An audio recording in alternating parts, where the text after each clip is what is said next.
Awesome. The best thing to do with degradable gradients would be is background image. So you set the background image as a gradient.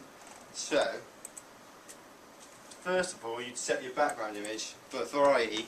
Let's say you'd set it as you'd create an image that looks like your gradient that you create in CSS, yeah. And you put that and you give it a repeat. So if it doesn't support the rest of it, it falls back to that. You then go and set your background image to a Moz linear gradient. Now this gets a bit tricky for me, so I struggle with it. Moz linear gradient. That has a couple of things. First of all, right, you give it its like start and finish thing. So basically, in this example, you just do I've got percents. So you've got 100%, 100%. You're going to pass it two colours. So in the width, in the height of what you're doing, you've got two colours that are both at 100%. So it merges. If you just do one 100%, it doesn't do the gradient very well. You'd have to kind of play around with it to see it. You know what I mean? Yeah. But by giving it 100%, 100%, it gives it like a full transition from one colour to the next. It's pretty smart. You then give it an angle. So in this case, it'll go from like top, it'll go down, but you can obviously you can do it at any angle. And it's also I haven't got the exact syntax how to do it, but you can do like a, you know, in Photoshop you can give things like a circular radial.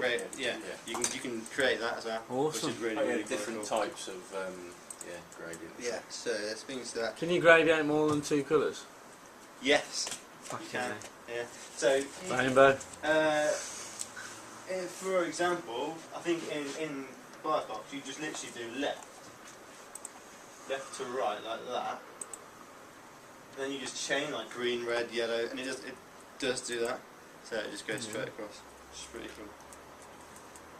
cool. The WebKit one's a little bit different to that. Sorry. And then you give it the two colours. So never use red and blue. Ever. But there you go. The WebKit one. I'll email my notes to this for everyone after, so they can That'd be brilliant. Rather than me doing this.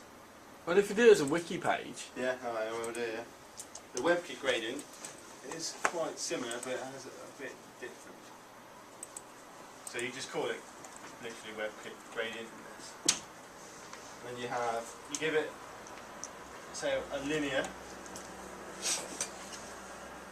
And then you've got like you start on your ends. So now I give it just 100% and 100%. Gives you two things. You need to give it like two. So you've got the first colour, and that to get like a linear transition from one to another. This is what you do in this. So you give it 0. The first colour you give nothing.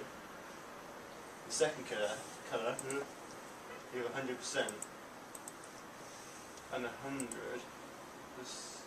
I don't think this. I think I'm talking rubbish here. So I don't think this is actually colours. I think it's more like your lefts and your rights and your bottom rights and things.